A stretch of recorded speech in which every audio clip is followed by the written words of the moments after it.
Donc bonjour à tous. Donc Didier Schreiber, moi je suis directeur marketing pour l'Europe du Sud chez Zscaler. Donc d'une manière assez succincte, la genèse de Zscaler en fait remonte à 2008 et le but était à l'époque d'aider les entreprises à sécuriser leur transformation numérique. Le constat était le suivant, les applications allaient vers le cloud, les collaborateurs étaient déjà de plus en plus nomades et on était bien avant, bien sûr, le contexte sanitaire du Covid aujourd'hui. Et ils utilisaient des appareils multiples, donc des PC, des tablettes, des smartphones. Et Internet, potentiellement, allait devenir le nouveau réseau de l'entreprise. Donc, ça posait de nombreuses questions pour l'environnement, on va dire, traditionnel IT de l'époque. Comment protéger les utilisateurs, comment les connecter en toute confiance et comment adapter finalement l'infrastructure héritée ou traditionnelle de l'époque.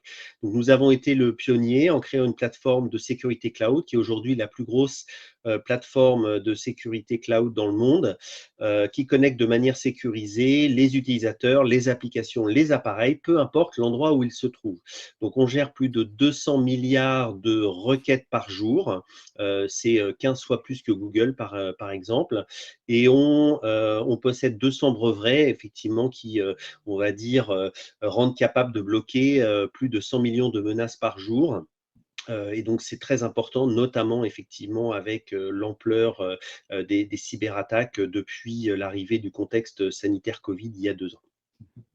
Alors, dans le même temps, vous constatez une croissance permanente des menaces et du coup, vous incitez aujourd'hui vos clients à adopter de nouvelles approches pour la sécurité et entre autres à adopter beaucoup plus le zéro trust. Exactement. Alors pourquoi zéro trust? Parce que finalement, zéro trust en français, c'est zéro confiance. Et cela permet de donner finalement l'approche du moindre privilège pour accéder aux données, aux applications. Et finalement, notre plateforme a été renommée Zscaler Zero Trust Exchange, puisque pour les demandes d'accès finalement au réseau et aux données d'entreprise, il faut avoir cette approche du moindre privilège que je disais. Donc finalement, sur notre plateforme, vous allez retrouver la sécurisation des flux vers les applications ouvertes, hein. Alors à l'époque, on appelait ça un proxy, maintenant ça fait beaucoup plus que ça, puisqu'il y a d'autres fonctionnalités à associer. La sécurisation, ça c'est le deuxième pilier des flux vers les applications privées de l'entreprise pour être sûr que seul le collaborateur finalement autorisé a accès à la bonne donnée au bon moment.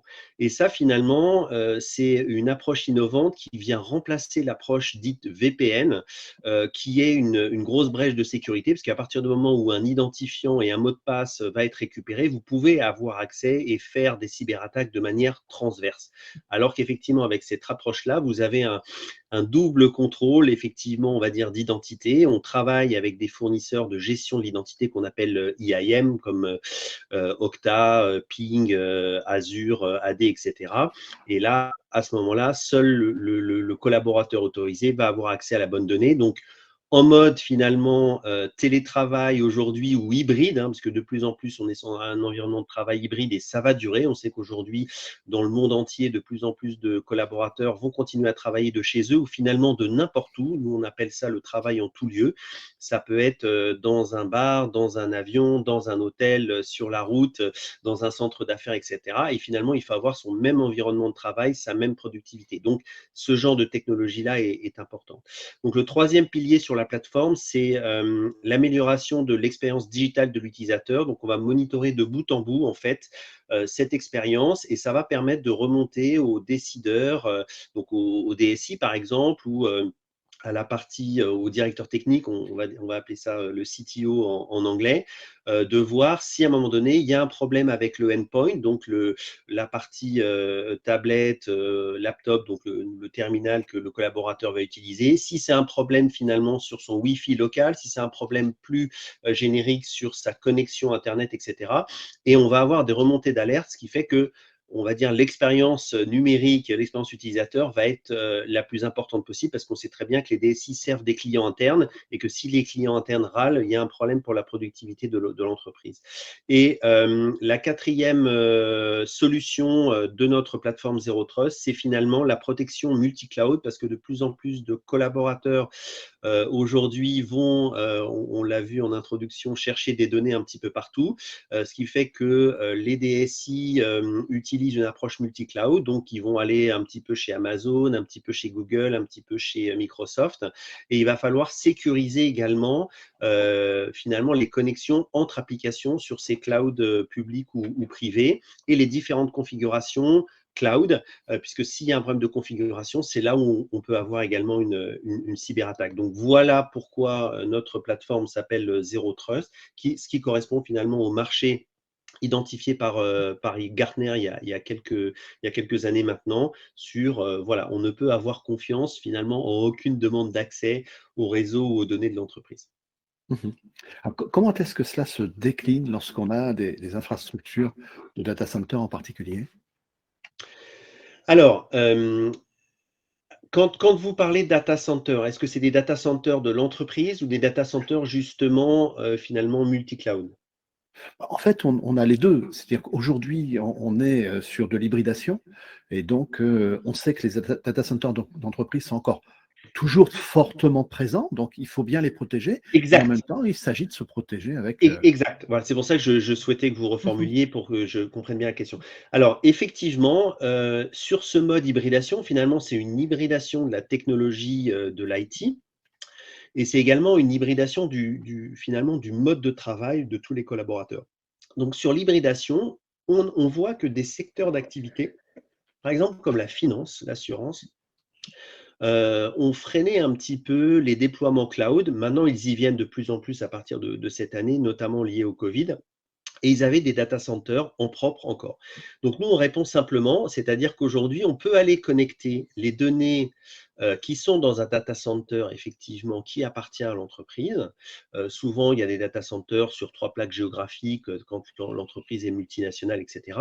Et donc à ce moment-là, notre technologie, Zscaler, va permettre d'aller accéder à la donnée dans le data center, finalement, avec une petite application qui s'appelle le Zscaler Cloud Connector chez nous.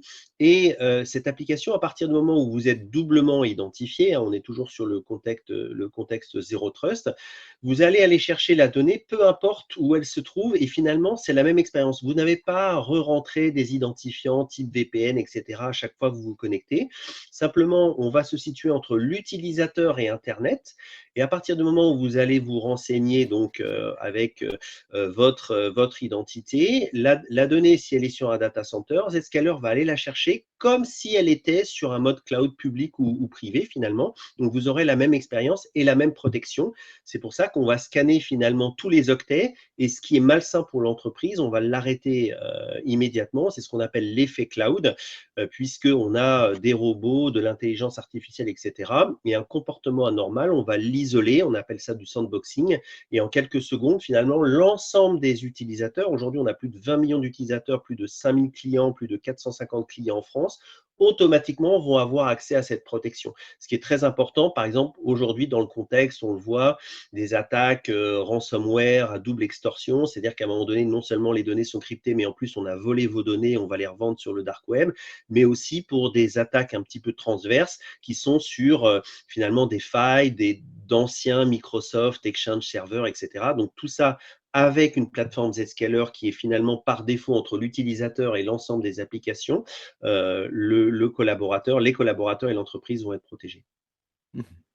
Écoutez, merci. Je pense qu'on a fait le point sur cette, nouvelle offre et puis, beh, je vous propose que l'on se retrouve pour une, deuxième interview autour de votre stratégie data center qui, rappelons-le, n'est plus zéro trust mais zéro carbone. Exactement. Merci.